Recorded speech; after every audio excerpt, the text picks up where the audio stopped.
Buenas noches. La Semana Santa ha comenzado instalada en el caos de la operación salida, con gran parte de los trabajadores de Renfe en huelga, con decenas de trenes retrasados y con el pánico desatado ante la posibilidad de un atentado yihadista.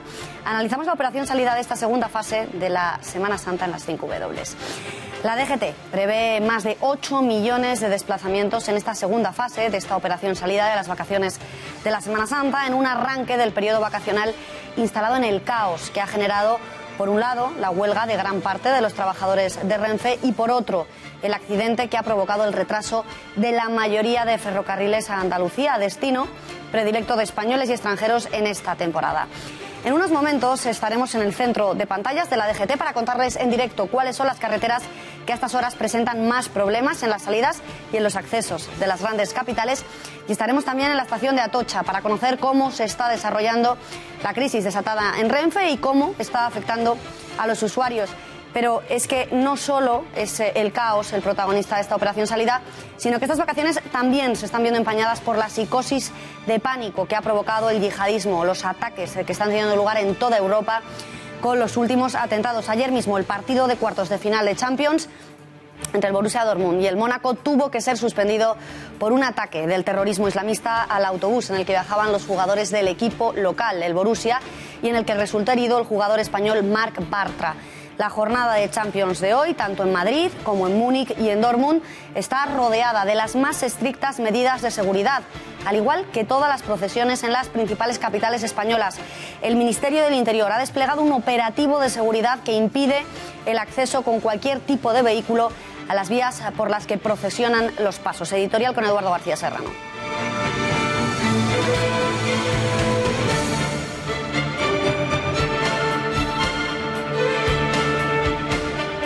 Buenas noches, Beatriz. En la Semana Santa, cuyo éxodo vacacional se ha iniciado hoy, cuenta este año con 3 enemigos cuyo principal objetivo es boicotearla. Uno de ellos es pagano, los trabajadores de las grandes compañías de transporte que, abierta o solapadamente, inician sus huelgas reivindicativas cuando todos sus compatriotas, trabajadores también, tienen la maleta en el aldén, un pie en el estribo del tren o la tarjeta de embarque en la sala de espera de un aeropuerto, donde desesperan porque el sistema informático, sorprendentemente, le ha puesto plomo en las alas al avión de sus vacaciones o le ha cortado el suministro eléctrico a una catenaria del AVE. Los otros 2 enemigos de la Semana Santa de este año son el terrorismo islámico y la furia anticristiana de los alcaldes podemitas, que hacen todo lo posible para que Cristo no procesione en sus ciudades, porque a fuer de ateos saben que en España, cuando Cristo pasa, hasta Dios se arrodilla. Los comunistas de Podemos, como sus bisabuelos jacobinos y como sus abuelos de la Revolución Bolchevique y del Frente Popular, en el fondo son como los hijos de Alá. No se enteran de que Cristo resucita siempre. Feliz Semana Santa y paciencia, mucha paciencia en la carretera, en el avión y en el tren, que el lunes de Pascua les queremos a todos de vuelta en el telediario de Intereconomía.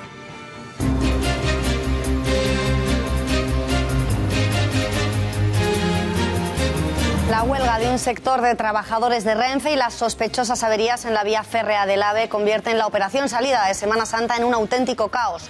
Un corte de suministro en una catenaria cercana a Córdoba provoca decenas de retrasos en los trenes con destino a Andalucía, la región que más turismo recibe en esta época. Por si fuera poco, un sorprendente fallo informático en los aeropuertos de Baleares ha provocado innumerables retrasos en los vuelos con destino a Palma, Ibiza y Menorca. Además, los últimos atentados yihadistas han activado todas las alarmas para preservar la seguridad durante las vacaciones de Semana Santa, especialmente en las procesiones. Les contaremos el operativo desplegado por el Ministerio de Interior para prevenir y para evitar atentados, y cómo en los ayuntamientos del cambio los alcaldes podemitas están haciendo todo lo posible para ningunear y boicotear las celebraciones tradicionales de la Semana Santa en todas las ciudades.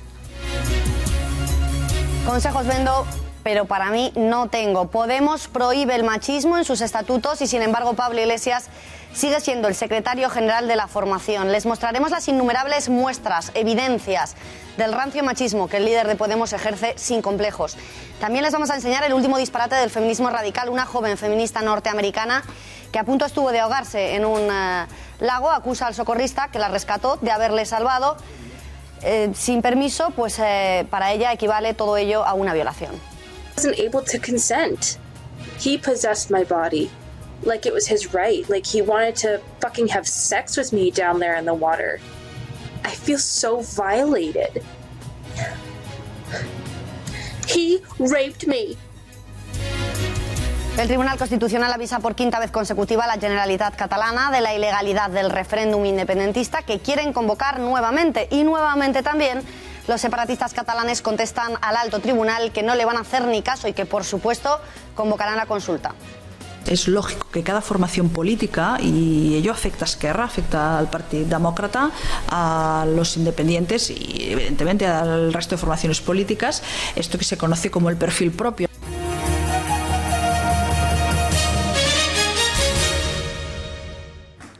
Hoy, miércoles santo, las grandes ciudades están prácticamente desiertas por las vacaciones de Semana Santa, algo que se traslada también a la información nacional. Desierto informativo por las vacaciones también de la mayoría de los protagonistas políticos y del Pleno del Arco Parlamentario. El presidente del Gobierno, Mariano Rajoy, ha comenzado ya sus vacaciones de Semana Santa corriendo por Ribadurnia, en Galicia, paseo que ha realizado acompañado de su amigo José Benito Suárez, el marido de la presidenta del Congreso, Ana Pastor.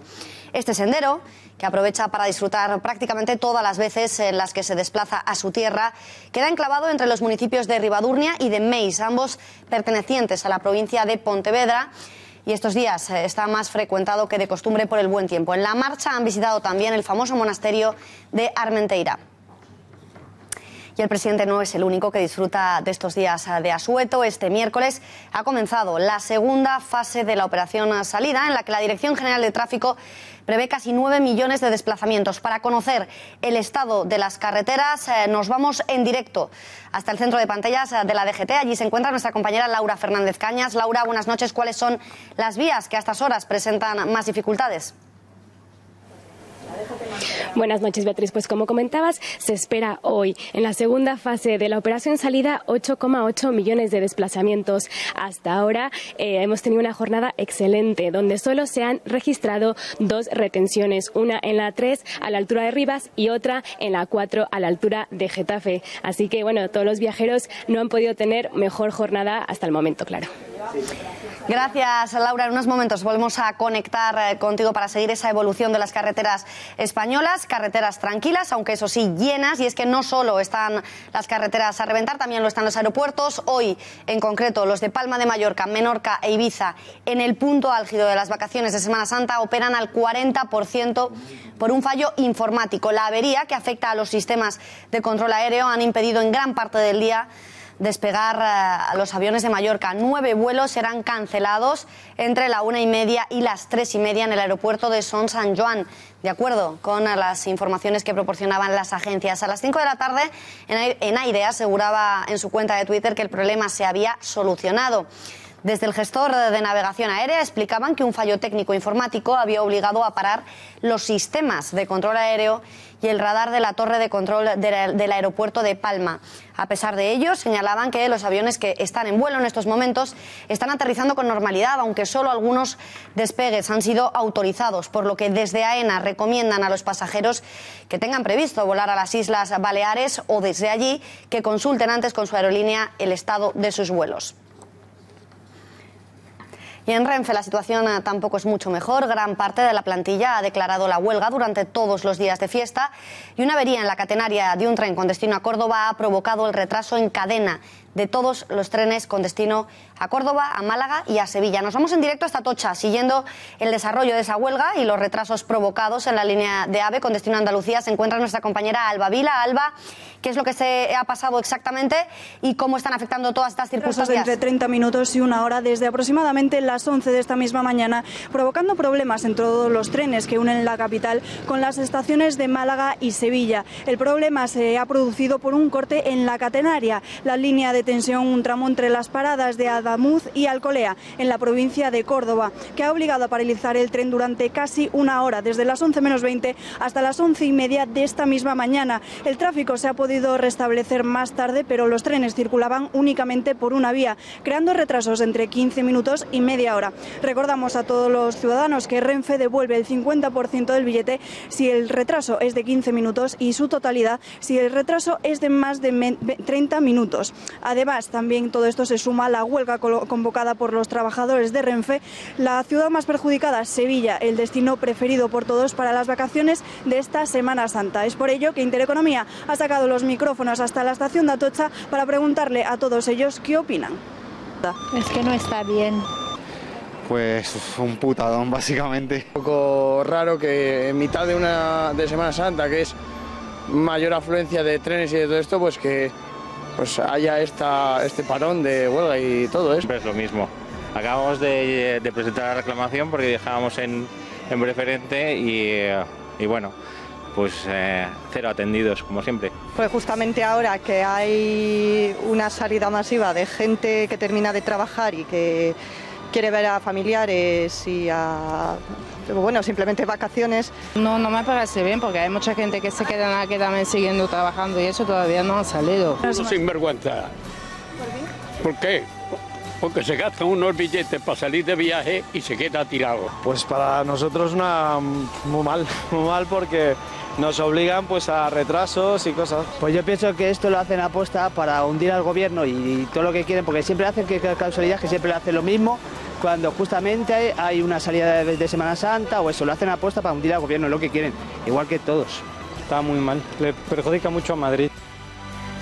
Y a las dificultades que está ocasionando el transporte para los españoles se van a unir también los impedimentos que los mal llamados ayuntamientos del cambio tratan de imponer a los devotos o a los que simplemente curiosos quieren acudir a las procesiones cristianas en las ciudades en las que gobiernan. Todo ello, además, se une a los cortes de tráfico que se van a establecer en algunos centros urbanos para evitar atentados terroristas. María Durán, qué complicado este año ver una procesión. Buenas noches. Buenas noches, Beatriz. La verdad es que sí. Y todas las ciudades del cambio además tienen algo en común. Ningún miembro de sus equipos va a apoyar una sola procesión cristiana con su presencia. Tampoco era muy difícil de imaginar. En Barcelona, el ayuntamiento no organiza ni se implica en ningún acto. Cierto es que no se trata de una ciudad con una gran tradición en procesiones, pero sí es muy típico el concierto de Pascua al que hace unos días asistió el conseller de Cultura de la Generalitat, pero ninguna figura relevante del ayuntamiento. Se ha limitado además en la ciudad condal el paso a los vehículos pesados en algunas zonas urbanas durante el tiempo que duren las procesiones, dentro del protocolo antiterrorista que, hay que recordar, se mantiene en el nivel 4 en estas fiestas. En Valencia se mantiene el programa de Semana Santa marinera tradicional que tiene lugar en núcleos pesqueros lejos del centro urbano, pero sin presencia del ayuntamiento, que solía enviar algún representante cuando gobernaba el anterior ejecutivo. Y esto es curioso y demuestra que el alcalde, Joan Ribó, pues se trata de hacerse pasar por más laico de lo que es en realidad ante sus votantes, porque sí le gustan las procesiones. De hecho, el año pasado presenció el desfile de Resurrección desde un balcón privado, mientras que Fuset, concejal de Cultura, ya lo hizo desde la tribuna de autoridades. En Ferrol, donde gobierna En Marea, el nuevo alcalde se inició con un encontronazo con los cofrades al tratar de eliminar cualquier apoyo a las cofradías, no solo en lo económico, sino también se negaban incluso a facilitar la logística. Y todo ello a pesar de que estas procesiones gallegas, hay que recordar, están declaradas de interés turístico. Actualmente el trato es algo más cordial, pero En Marea, por supuesto, no participa en ningún acto. En Zaragoza se mantiene la Semana Santa como antes de la llegada de Podemos, es decir, se organiza de manera completamente particular y el actual alcalde no aparece por ninguna procesión, pero además ayer anunció su intención de arrebatar a la Iglesia Católica la catedral y otros 3 templos. Incluso le ha pedido por carta al Papa Francisco que le ayude a hacerlo, así que desde luego entendemos que no asista a las procesiones. Y por último, en Madrid se ha concedido a la Semana Santa una subvención pública, sí, que ha generado mucha polémica porque ha sido equivalente a la entregada para la celebración del Ramadán o del Año Nuevo chino, o sea, 150.000 euros. Ahora Madrid evidentemente no asiste a actos religiosos y ya ha explicado Manuela Carmena que esto se debe a que no es necesario porque ya van otros grupos políticos. Además, como en Barcelona, se ha establecido una prohibición de circular a vehículos pesados a la vez que se producen procesiones. Aún así, pese al ninguneo del equipo de gobierno, la capital se encuentra con una ocupación hotelera estos días cercana al 85%, por lo que esperamos, Beatriz, que la Semana Santa sea todo un éxito. Pues esperemos que sí. Gracias, María Durán. Y continuamos hablando de Podemos porque, acorde a los nuevos estatutos, su líder, Pablo Iglesias, no podría revalidar su cargo como secretario general. Es más, seguramente ni siquiera podría formar parte de la formación, ya que estos nuevos estatutos de Podemos prohíben el machismo machismo, así como lo oyen, en genérico. Y es que el texto asegura literalmente que aquellas personas que hayan mostrado cualquier forma de machismo no pueden formar parte del sufragio activo o pasivo de la formación. Por lo tanto, es de cajón pensar que una persona que, entre otras muchas cosas, ha asegurado públicamente haber fantaseado con azotar hasta hacer sangrar a una presentadora de televisión, que ha bromeado sobre una diputada popular que decía se calentaba con un compañero suyo de partido, o que habla incluso de recuperar el papel de las abuelas mandando a las mujeres a casa, no puede en ningún caso ser de Podemos. Azotaría hasta que sangrase. Es la cara B de lo nacional popular, un marxista algo perverso convertido en psicópata. Lo que representa ir a las elecciones de una manera masculina, con cojones. Esto implica decir que le decimos al poder, aquí estamos yo y mis pelotas frente a ti. Y eso quiere decir que para mí la... Le voy a romper la boca y hablo en serio. Vais a ver lo que es un macho alfa cuando acosan a alguien de su grupo. ¿Qué han sentido? Yo lo que me habéis tocado de verdad es cuando hablabais de un anillo que iba a gustar mucho a la audiencia femenina, porque he pensado en un anillo vibrador. En este momento, feminizar la política es construir comunidad en los barrios, en los centros de estudio, en los centros sanitarios, en los centros de trabajo, es construir eso que tradicionalmente conocemos porque hemos tenido madres, que significa cuidar al que tienes al lado, preocuparte del que tienes al lado. No es casual que sigamos siendo mayoría de portavoces los tipos, pero eso es una cosa que hay que deconstruir, no digamos proclamándolo, no sustituyendo a los portavoces varones por portavoces varones que son mujeres. De que Pablo Iglesias es machista a estas alturas ya no le cabe duda a prácticamente a nadie. En este medio de comunicación condenamos abierta y públicamente toda clase de actitudes machistas. Lo que no quita que nos sorprendamos ante los delirios de las feministas radicales que, lejos de buscar la igualdad en derechos y libertades entre el hombre y la mujer, persiguen el enfrentamiento entre los sexos, asegurando, entre otras perlas, que las relaciones sexuales son una violación a la mujer. Pero si este era hasta ahora el mayor de los despropósitos que habíamos escuchado a las feministas, esperen a ver el vídeo que les vamos a mostrar a continuación, en el que una joven, a quien un hombre salvó de ser ahogada, acusa a este de violarla por no haberle preguntado si le daba permiso para salvarle la vida. A few weeks ago, I almost drowned. There is this like jumping platform thingy that everybody was jumping off. So I thought, what the hell, I might as well try it too. It looked like fun. Apparently, I hit my head on the way down, and this weird 40-year-old guy, like, pressing down on my chest, told me that I had been underwater for almost 2 minutes. I can't believe he just felt that he had the right to just grab me under the water while I was knocked unconscious. I wasn't able to consent. He possessed my body like it was his right, like he wanted to fucking have sex with me down there in the water. I feel so violated. He raped me. Pues ¿hasta dónde va a llegar el disparate y el despropósito de las feministas radicales, Eduardo? Solo hay dos opciones, Beatriz. O esta chica es tonta o es Bob Esponja. Podemos prohíbe el machismo en sus estatutos, pero todas las feministas moradas le hacen ojitos al autodenominado macho alfa de la formación, Pablo Iglesias, y se ruborizan complacidas como beatas ñoñas cuando su amado líder le ofrece su despacho parlamentario a un machito de Podemos para que haga la escena del sofá con una diputada del PP que bebe los vientos por el descamisado podemita. Las feministas son así. Todas ellas acuden oferentes cuando sus machos políticos les tocan las palmas y como los musulmanes a sus mujeres les gritan Fátima, Fátima. Y ahí va la feminista radical, perdiendo el culo, y quién sabe si algo más, a atender los deseos del Che Guevara, de los milicianos del Quinto Regimiento, de Mao Zedong o de cualquier otro macho rojo. El paradigma de la estupidez feminista lo acabamos de ver con una perturbada norteamericana que casi se ahoga en un lago. Casi porque un socorrista, evidentemente machista, acudió a su rescate, la sacó del fondo del agua, inconsciente, le hizo el boca a boca y le dio masaje cardíaco. Bueno, pues la tonta del lago dice que le salvó la vida sin su permiso y que eso es igual a una violación. La lista universal de tontos de ambos sexos es infinita, pero la tonta del lago se lleva por méritos propios todos los premios de la tómbola feminista, porque hasta las tontas como ella tienen derecho a la vida, que es lo que les salvó, un socorrista machista, sin pedirle permiso. Si se nacionaliza española, Pablo Iglesias la hace ministra seguro.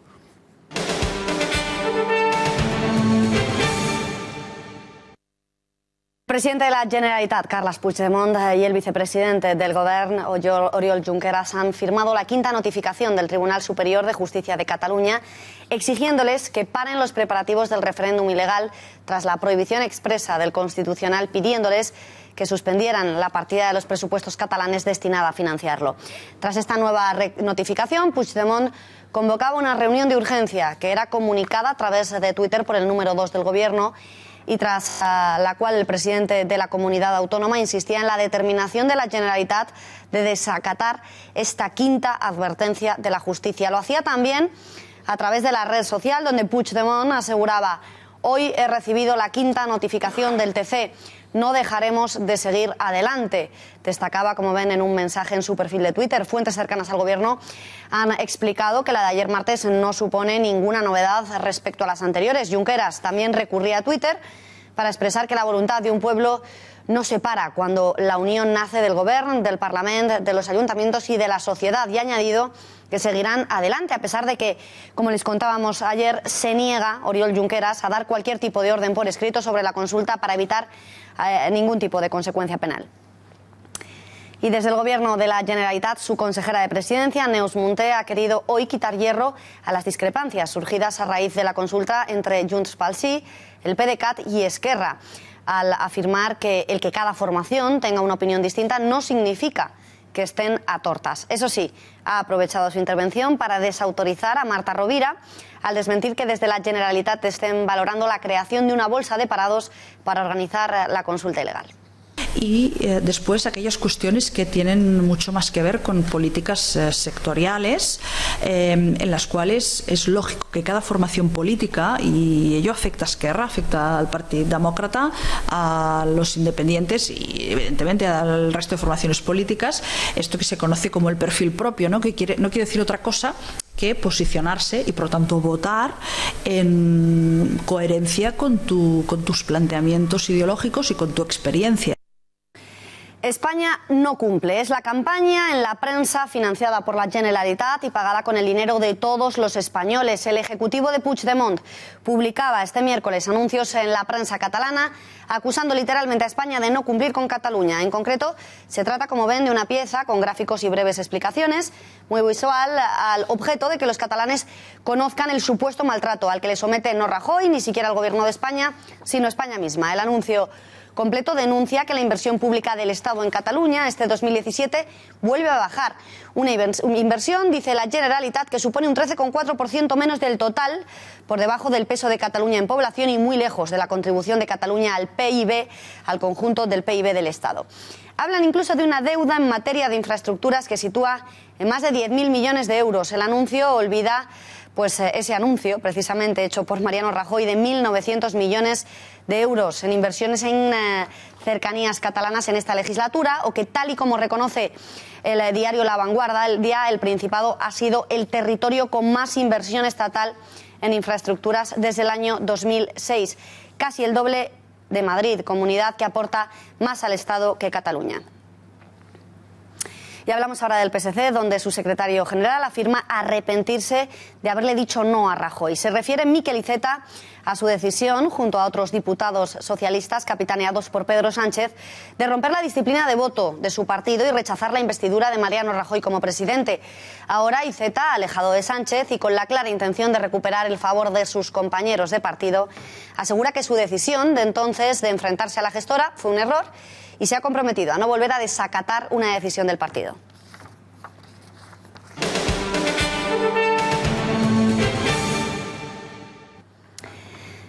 El PP de Navarra se ha sumado este miércoles a la petición de dimisión lanzada ayer por la Unión del Pueblo Navarro para que la presidenta de la Cámara de Navarra dimita de su cargo tras ser pillada infraganti departiendo amigablemente con uno de los terroristas más sanguinarios de la historia de la banda, el popularmente conocido como el Carnicero de Mondragón, y que precisamente ese mismo día, ante nuestro compañero Kake Minuesa, aseguraba no arrepentirse de ni uno solo de los 17 asesinatos perpetrados por él. Para el Partido Popular, Aznárez muestra una vez más que no está a la altura de su cargo como presidenta del Parlamento, no está a la altura de la institución que representa y desde luego no se sienten en el Partido Popular en absoluto representados por ella, por lo que anuncian que presentarán una queja formal y exigirán explicaciones sobre lo ocurrido, pues no puede quedar sin explicación algo tan grave. Palabras que se producen a rebufo de lo denunciado por el líder de UPN, José Javier Esparza, con quien hablaremos en unos minutos. Antes, abordamos la figura de la protagonista de esta polémica.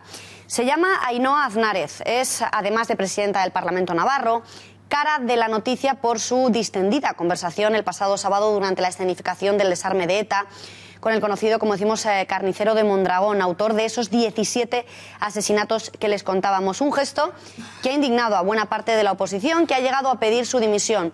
Nos vamos ya hasta la redacción de La Gaceta para conocer la última hora de esta polémica. Rosa Cuervas Mons, muy buenas noches.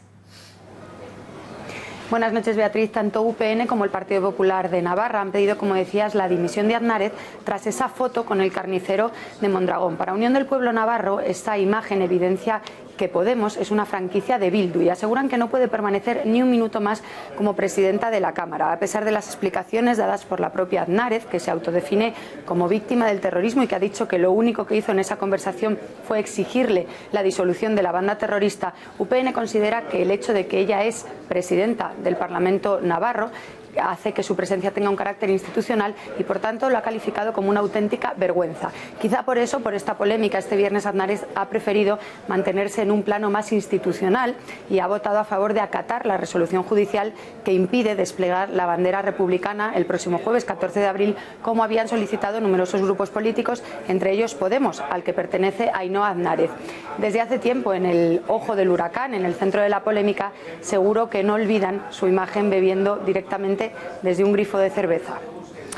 Gracias, Rosa. Lo prometido es deuda. Nos espera al otro lado del hilo telefónico el líder de UPN, Javier Esparza. Buenas noches. ¿Qué tal? Buenas noches. Usted personalmente ha pedido la dimisión de Ainhoa Aznárez como presidenta de la Cámara, pero dígame la verdad, tras lo que nos acaba de contar nuestra compañera, una persona que se define a sí misma como feminista, republicana, partidaria de la euskaldunización de Navarra, ¿para usted ha sido verdaderamente una sorpresa la actitud mantenida por Aznárez el sábado en Bayona? Bueno, yo creo que lo del sábado de Bayona es cruzar una raya tremendamente importante, que jamás se debió cruzar. Coincidir en un acto, en participar en la pantomima que ETA ha organizado, que EH Bildu está aplaudiendo, que participe la presidenta del Parlamento de todos los navarros, porque ese es su cargo, es presidenta del Parlamento de todos los navarros. A mí me parece, pues lo que hemos dicho, nos parece una vergüenza y compartir escenario y compartir, en fin, conversación con un personaje tan macabro como el carnicero de Mondragón, pues desde luego, en fin, para mí es una línea que yo de verdad que creía que no se podía llegar a lo que se ha llegado en esta comunidad, y creo que la presidenta del Parlamento debe irse a su casa. ¿Y cómo piensan actuar para conseguir efectivamente eso que acaba de decir, que se vaya a su casa? Bueno, pues nosotros obviamente lo que hemos hecho ha sido denunciarlo públicamente. El reglamento del Parlamento y de la Cámara es muy claro. Necesitamos tres quintas partes de los votos. Francamente complicado, porque aquí hay una mayoría, Geroa Bai y EH Bildu, Podemos, Izquierda Esquerra, que suman 26, y que desde luego van a seguir apoyando y están apoyando a la presidenta del Parlamento, y están apoyando ese teatro que se ha organizado en Bayona, están apoyando pues la euskaldunización de Navarra, están apoyando que se ponga la ikurriña en las instituciones de esta tierra. Bueno, pues están apoyando, pues están haciendo una hoja de ruta que tienen pactada, donde el nacionalismo es quien manda en esta comunidad, y Podemos e Izquierda Esquerra, que es como Izquierda Unida, pues bueno, pues miran para otro lado y le ríen las gracias, con lo cual lo cierto es que yo no espero que la señora Aznárez termine yéndose a su casa, porque desde luego va a tener el apoyo de estos cuatro partidos. Y hablando de esos cuatro partidos, si no tengo mal entendido, la llegada de Aznárez a la presidencia fue precisamente fruto de ese acuerdo entre Geroa Bai, Bildu, Podemos e Izquierda Unida. ¿Les han dado algún tipo de explicación desde alguna de estas formaciones o dan la callada por respuesta? No, es la callada por respuesta, pero bueno, hay hechos bueno, quizás no, bueno, no sé si tan graves o no, pero sí de que al final comulgan con la estrategia de H. Bildu. La propia presidenta del gobierno de Navarra, la señora Barcos, estuvo reunida con el señor Urkullu y con unos que se autodenominan, bueno, pues verificadores o mediadores, que a mí que me expliquen quiénes son. Aquí ha habido en estos últimos 45 años una organización terrorista que ha asesinado a casi 1000 personas en España, en toda España y también en Navarra. Y lo que tiene que hacer es disolverse, y lo que tiene que hacer es entregar las armas, y lo que tiene que hacer es pedir perdón, y lo que tiene que hacer es ayudar a esclarecer los casos, los asesinatos que todavía, bueno, pues están sin aclararse y aquí nadie ha pagado por ello. Y lo que tiene que haber es justicia. Y participar de esto, la propia presidenta del gobierno participando de esto, pues bueno, pues en fin, pues yo creo que deja a las claras lo que está ocurriendo en Navarra y lo que son. Pues Javier Esparza, se puede decir más alto pero no más claro. Gracias por defender a todos los navarros, por ende a todos los españoles. Le deseamos toda la suerte en su propósito, que se marche a su casa y no a Aznárez. Lo deseamos de verdad de corazón desde aquí. Gracias y buenas noches. Muchísimas gracias a ustedes, un placer. Y cuando pasa un minuto de las 9 de la noche es momento de hacer repaso a todas las noticias que nos quedan por contarles, porque todavía nos tenemos que ir de nuevo hasta el centro de pantallas de la DGT. Tenemos que contarles también otros escándalos que afectan a los ayuntamientos del cambio, hablar de Venezuela. Nos iremos hasta allí en directo y también de Donald Trump. Lo hacemos en titulares.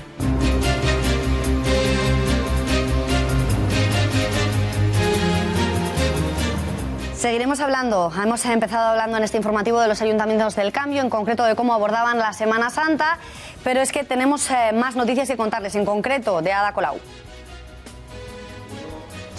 Sí, porque la alcaldesa de Barcelona ha implantado su propia Stasi en la ciudad condal. Su equipo de gobierno fiscaliza toda la correspondencia de la oposición y, lejos de mostrarse avergonzados, los miembros de Barcelona en Comú afirman orgullosos que piensan seguir haciéndolo.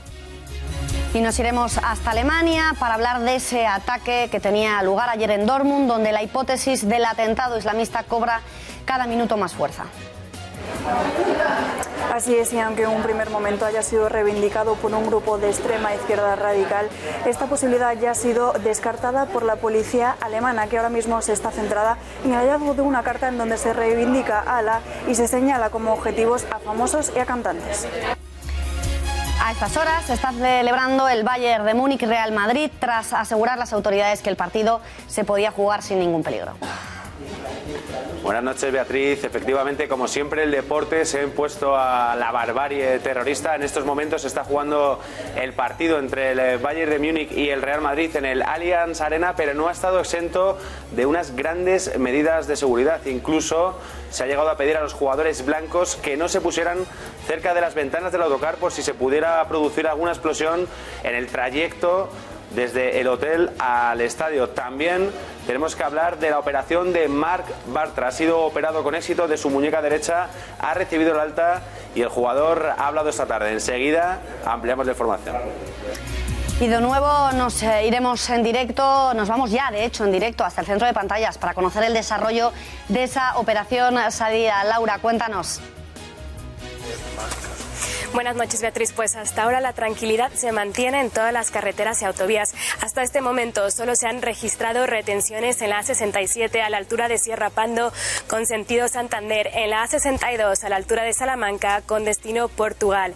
La carretera A8 a la altura de Lugo ha sido cerrada debido al alto nivel de niebla. En Zaragoza se mantienen esos 7 kilómetros de retención debido a accidentes y en Cataluña cada vez es menor el tráfico, ya solo se mantiene 1 kilómetro de retención en la B10.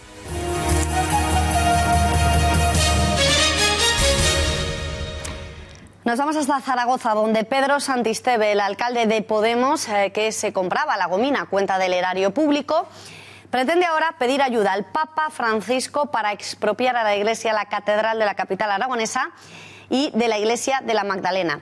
No parece así a priori el Santo Padre la persona más indicada a quien pedirle lo que él considera la restitución de la titularidad pública de un bien que debería ser patrimonio común. Lo ha hecho a través de una carta enviada el pasado 3 de abril en la que Santisteve explica al pontífice que su petición no tiene nada que ver con cuestiones de carácter sagrado, de ese carácter sagrado que tiene para los vecinos y visitantes católicos. Tampoco su uso litúrgico, tan solo dice se trata de recuperar un bien público para todo el pueblo. Y de un ayuntamiento del cambio nos vamos a otro, concretamente a Barcelona, donde Ada Colau reconoce abiertamente que lee la correspondencia de la oposición y no solo no se avergüenza de esta práctica, sino que asegura que su equipo persistirá en la violación de la correspondencia de sus adversarios políticos. El consistorio barcelonés, en manos de Barcelona en Comú, la marca asociada a Podemos, abre y registra toda la correspondencia que llega al ayuntamiento independientemente de quién sea su destinatario. Una información que conocemos gracias a Alberto Fernández, presidente del Grupo Municipal Popular, que manifestó una queja por escrito al recibir toda su correspondencia abierta. Pues reclamaba al equipo de Colau una explicación al respecto. La respuesta no pudo ser más taxativa. Le respondieron literalmente desde el ayuntamiento: se abrirá y registrará toda la documentación que llegue por correo, incluida la que tenga por destinatario a una persona física, cuando se le dirija en virtud de su relación con el ayuntamiento. La violación de la correspondencia está tipificada en el Código Penal español, en su artículo 191.1, y contempla las penas de prisión de 1 a 4 años y multas que van desde los 12 a los 24 meses. Pero este detalle no parece preocupar a los regentes del ayuntamiento a cargo de Colau. Eduardo, en Barcelona ya Colau ni se molesta en ocultar que ha implantado una nueva KGB. Bueno, ya quisiera. Además de la pinta, Ada Colau tiene vocación de portera, pero no de las divertidas, cotillas y entrañables porteras del género chico de los sainetes españoles, no. No podría porque como actriz, Ada Colau ya demostró que es un petardo que no vale ni para figurante sin frase. Ada Colau tiene vocación de portera de la Segunda República. Aquellas siniestras porteras que se sabían la vida y milagros de sus vecinos y que denunciaban a los milicianos del Frente Popular, a los que iban a misa, a los que eran de derechas, a los que llevaban sombrero y a los que escondían en sus domicilios a una monja o a un sacerdote. Como Ada Colau carece de dotes interpretativas y de talento, tampoco puede ser agente del KGB o de la Stasi. Por eso se afana en su servicio de información de portería, porque exactamente eso es lo que está haciendo la portera del Ayuntamiento de Barcelona: recopilar información sobre la orientación sexual, política, religiosa y lingüística de sus policías municipales, abrir como una cotilla morbosa la correspondencia de la oposición municipal y leer los correos electrónicos de todo el mundo, especialmente de los vecinos de la derecha. Ada Colau no es la alcaldesa de Barcelona, es la portera de la ciudad condal. Gracias, Eduardo. Cambiamos de asunto. El Gobierno va a denunciar a los ayuntamientos con banderas republicanas. El delegado del Gobierno en la Comunidad Valenciana, Juan Carlos Moragas, ha denunciado que su departamento dará traslado a los tribunales de la justicia de los ayuntamientos que decidan colgar esa bandera anticonstitucional y pues como motivo del 14 de abril, aniversario de la proclamación de la Segunda República. Y es que el año pasado 17 ayuntamientos de la Comunidad Valenciana y una diputación exhibieron banderas republicanas en esa fecha, pero parece ser que en el resto de España ya hay varios ayuntamientos que han tenido problemas. María Matos, ¿no es así? Cuéntanos, buenas noches. Buenas noches. Pues sí, Beatriz, justo ayer un juez ordenaba al alcalde de Cádiz, Kichi, que retirase la bandera republicana de la Plaza de la Constitución que hizo el pasado 4 de abril con motivo de las Jornadas de la Memoria Histórica. Por lo tanto, hoy ha tenido que quitarla, aunque dicen que recurrirán ante esta medida. Y en Navarra, hoy el Tribunal Superior de Justicia también obligaba al Parlamento de Navarra a retirar esa bandera que los socialistas colgaban en un balcón de su sede. Estos también han decidido acatar el auto judicial, pero aseguran que es una agresión a su soberanía y un ultraje a las más de 3.500 personas asesinadas en Navarra durante la Guerra Civil. Se puede ser comunista y tener un iPhone 7. Así lo considera el líder de Izquierda Unida y socio de Pablo Iglesias, Alberto Garzón, quien expone su hartazgo ante quienes denuncian la contradicción que supone declararse comunista y poseer artículos de lujo más propios del capitalismo. Vivir con el ejemplo, asegura Garzón, no tiene por qué suponer el odio a lo material. Casualmente, él tiene un iPhone 7. Término en nuestra vida diaria e incluso lo convirtió en su eslogan de campaña. Pero Pablo Iglesias no debía tener claro al hacerlo a quién tenía entre sus filas. Y es que más que a la de la gente humilde que tanto les gusta nombrar, la vida de un gran número de dirigentes de Podemos se asemeja más a un capítulo de Sensación de Vivir que a uno de Shameless. Entre ellos, además, se encuentran algunos de los hijos de esos a los que tanto les gusta llamar casta. Habrá que hablar con el señor Iglesias, aunque no nos guste, porque detrás tiene 5 millones de votos que también tienen que ser respetados. Entre otras cosas porque muchos de nuestros hijos están allí. Lo decía Borrell a principios de octubre y no podía tener más razón. Sin ir más lejos, Íñigo Errejón es hijo de un fundador de Los Verdes, que lleva más de 30 años trabajando para los gobiernos de UCD, PSOE y PP en el Ministerio de Hacienda y Administraciones Públicas. Tanto Íñigo como su hermano Guillermo han vivido desde niños en Pozuelo de Alarcón, el municipio con mayor renta per cápita de España. Su delfín en Madrid, Rita Maestre, tampoco ha vivido una existencia de penurias. Antes de pasar a la Complutense, donde se hizo conocida por su asalto a una capilla, estudió en el Liceo Italiano, uno de los centros más elitistas de Madrid.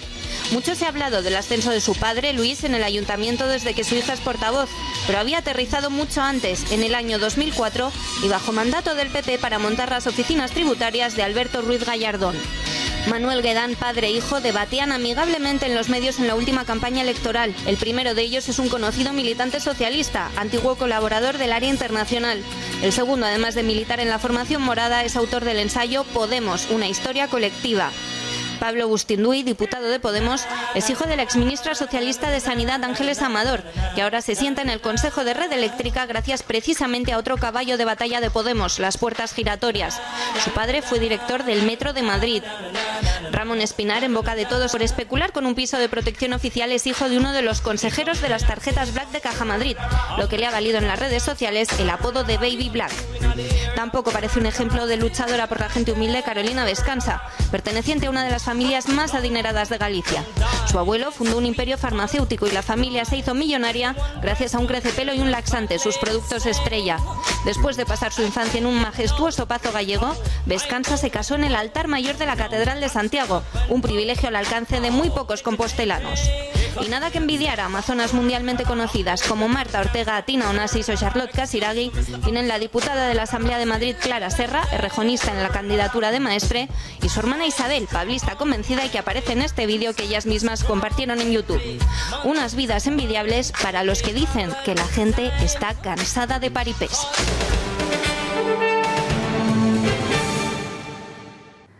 Un supuesto terrorista islamista ha sido detenido como sospechoso del ataque perpetrado ayer en Dortmund. Así lo ha confirmado la portavoz de la Fiscalía, Frauke Kohler, ante los medios de comunicación, asegurando que una persona se encuentra de momento temporalmente arrestada en relación a este ataque, aunque todavía no se ha decidido si se pide o no su ingreso en prisión. La policía investiga si las 3 explosiones registradas este martes junto al autobús del equipo de fútbol Borussia Dortmund son o no un ataque islamista, tras encontrar un escrito en el lugar de los hechos en el que se alude a la misión militar alemana en Siria. El escrito comienza con referencias a Alá, el Clemente, el Misericordioso, y alude al atentado yihadista registrado en diciembre en un mercadillo navideño de Berlín, denunciando que aviones Tornado alemanes participan en el asesinato, dicen, de musulmanes en el califato del autodenominado Estado Islámico.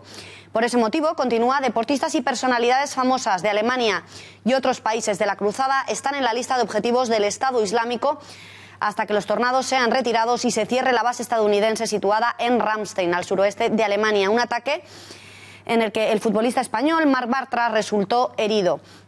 Para conocer la evolución del futbolista del Borussia Dortmund, conectamos con la redacción de Deportes, que nos cuenta también la última hora sobre ese encuentro que se está celebrando en Múnich. Carlos Garayoa, última hora de todas estas noticias. Buenas noches.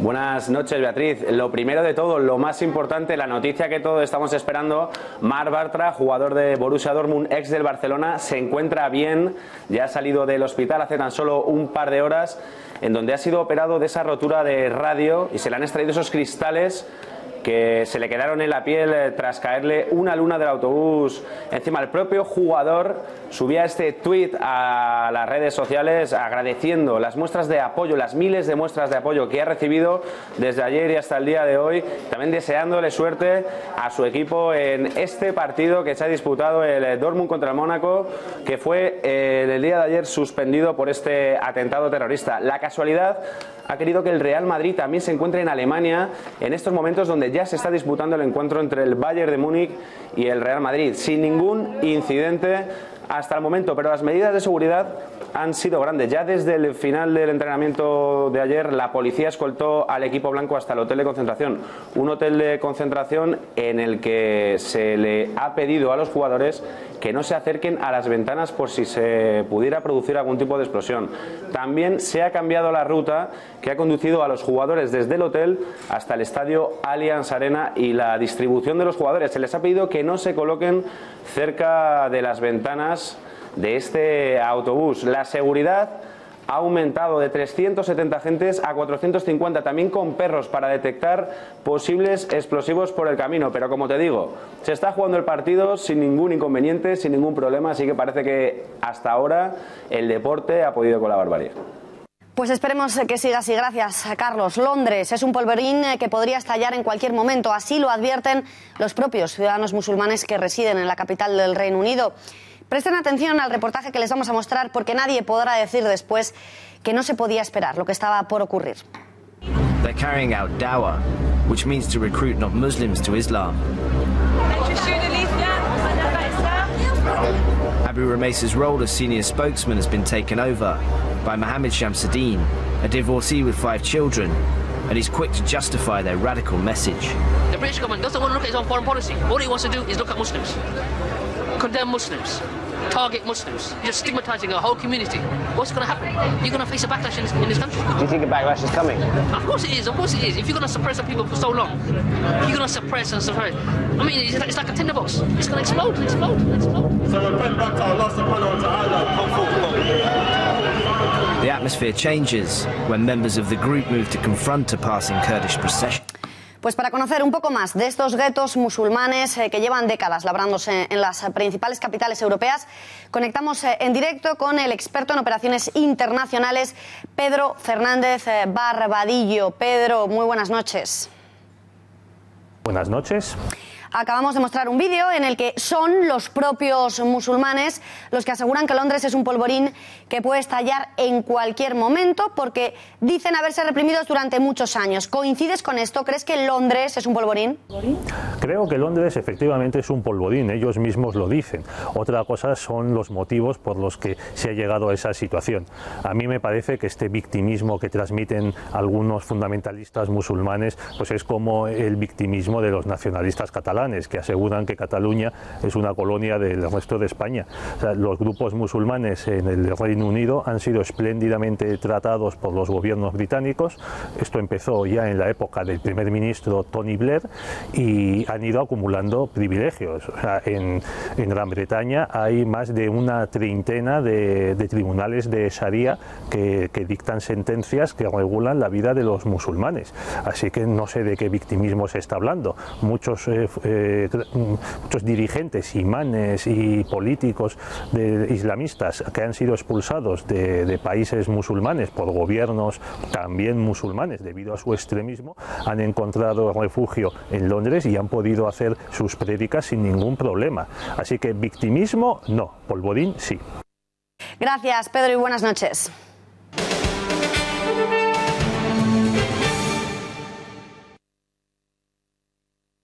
So you understand, we're not going into Syria.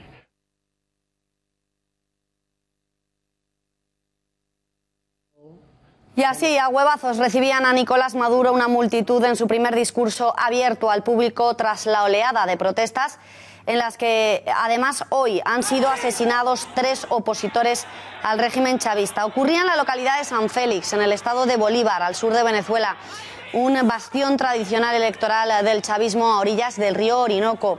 El mandatario, que llegaba desde Cuba, donde había participado el lunes en una reunión del Consejo Político de la Alianza Bolivariana de los Pueblos, más conocido como ALBA, había acudido al lugar para participar en la conmemoración del bicentenario de la Batalla de San Félix, que liberó en 1817 la región de Guayana del dominio español.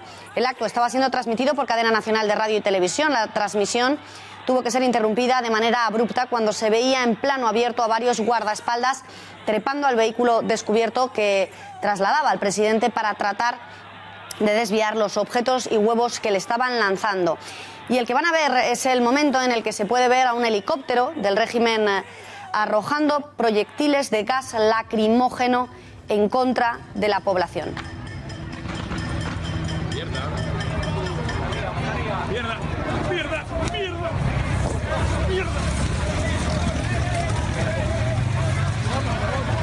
¡Mierda! ¡Richard!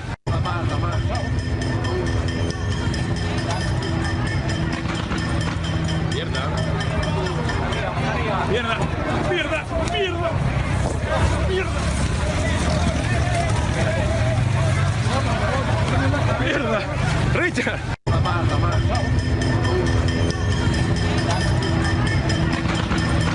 ¡Mierda!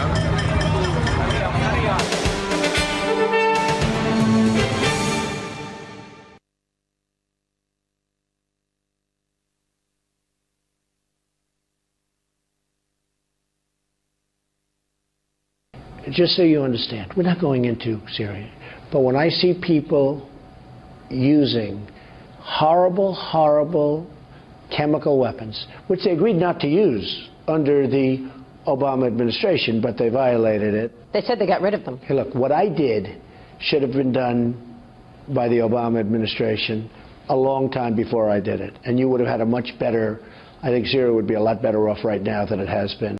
Donald Trump persiste en su cruzada en contra de al-Assad tras el bombardeo a posiciones de este en suelo sirio y que le ha granjeado la enemistad de su otrora aliado Vladimir Putin. Un cambio de posiciones que, según ha confesado su hijo Eric, estuvo influida por su hija Ivanka. Esto es lo que se desprende de unas declaraciones a The Daily Telegraph en las que señala que su hermana estaba destrozada e indignada por el ataque químico que mató a más de 80 personas. Ivanka, explicaba a su hermano en la entrevista, es madre de 3 niños y tiene influencia. Estoy seguro de que ella le dijo, esto es terrible, mi padre actuará en situaciones así, dice el vástago de Trump en una entrevista recogida por ABC News.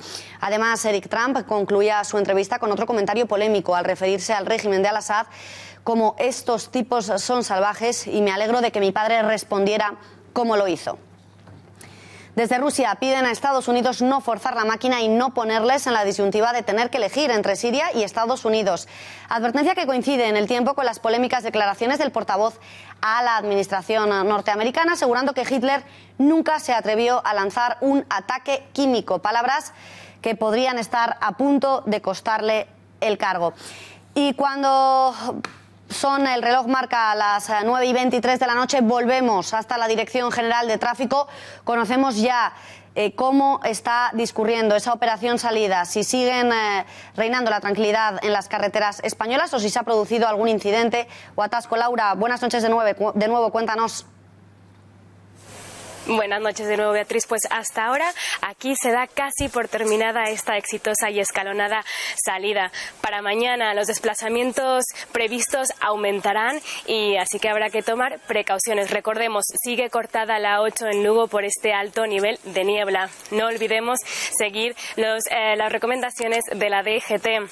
Actualizar y verificar el estado de nuestros coches, cerciorarse del estado de las carreteras, llevar siempre el cinturón puesto y siempre 0,0 alcohol al volante. Pues muchísimas gracias, Laura, por esas recomendaciones. Buena Semana Santa a ti también y buena Semana Santa a todos ustedes.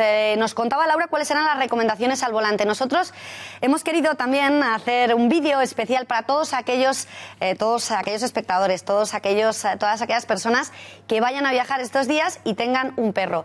¿Quieren saber qué es lo que tienen que hacer para que no tengan ningún tipo de accidente, para que su perro no les distraiga? Pues permanezcan muy atentos a este vídeo y nosotros les decimos adiós hasta el lunes. Que pasen unas buenas vacaciones, una buena Semana Santa sin ningún incidente y pasándoselo muy bien y disfrutando. Gracias y buenas noches.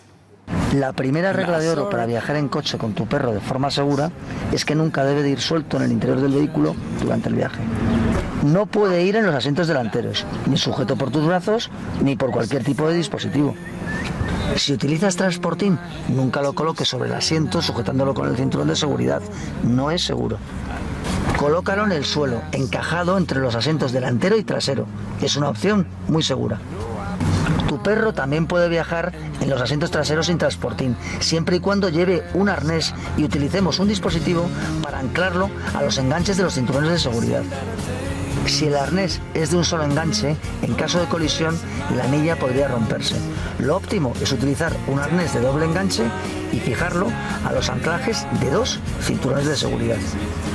También pueden viajar sin transportín en el maletero, siempre que el vehículo disponga de un dispositivo separador para evitar que puedan acceder a la parte de los asientos. Aunque la opción más segura es combinar la utilización del separador con un transportín colocado en el sentido transversal a la marcha del vehículo. Procura no darle alimentos ni antes ni durante el viaje, así evitarás posibles mareos o vómitos. No olvides hacer paradas frecuentes para darle de beber y estirar un poco las piernas. Es importante que lleves contigo su cartilla de identificación y, por supuesto, nunca lo dejes solo en el interior del coche. Evitarás que puedan robártelo y que su vida corra peligro debido a los golpes de calor. Sigue estos sencillos consejos y tendrás un buen viaje.